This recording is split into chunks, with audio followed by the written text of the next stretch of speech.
इस साल होने वाले विधानसभा चुनावों से पहले बीजेपी के लिए बुरी खबर आई है।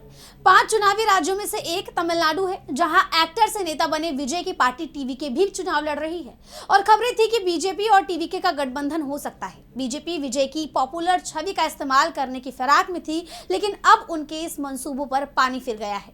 क्या है पूरी खबर, जानेंगे इस रिपोर्ट में। 5 राज्यों के विधानसभा चुनाव मुहाने पर हैं। इनमें ही तमिलनाडु का नाम भी शामिल है और चुनाव से पहले राज्य का सियासी पारा हाई हो गया है। एक्टर से नेता बने विजय की पार्टी टीवीके ने साफ कर दिया कि वो चुनाव में बीजेपी या एनडीए के साथ कोई गठबंधन नहीं करेगी। टीवीके ने बीजेपी को अपना वैचारिक दुश्मन करार देकर चुनावी बिसात पर अपना रुख साफ कर दिया है। दरअसल राजनीतिक गलियारों में चर्चा थी कि बीजेपी विजय की जबरदस्त फैन फॉलोइंग को अपने पाले में लाना चाहती थी। इसके पीछे बीजेपी की दोहरी रणनीति थी, खतरे को टालना। विजय की लोकप्रियता बीजेपी के लिए राज्य में बड़ी चुनौती बन सकती है।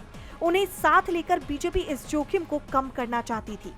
वोट बैंक बढ़ाना। विजय की फैन फॉलोइंग के जरिए बीजेपी तमिलनाडु के उन इलाकों में सेंध लगाना चाहती थी जहां उसकी पकड़ कमजोर है। हालांकि टीवीके के कड़े रुख ने बीजेपी की इन उम्मीदों पर पानी फेर दिया है, जिससे चुनाव से पहले बीजेपी की बेचैनी बढ़ गई है।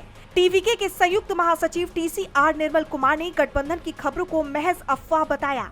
उन्होंने सीधे शब्दों में कहा कि बीजेपी के साथ चुनावी समझौते का सवाल ही नहीं उठता।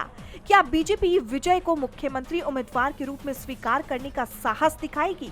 बीजेपी हमारी वैचारिक विरोधी है। गठबंधन की खबरें केवल जनता का ध्यान भटकाने के लिए फैलाई जा रही है। दूसरी तरफ बीजेपी प्रदेश अध्यक्ष नयनार नागेंद्रन इस मुद्दे पर रक्षात्मक नजर आए।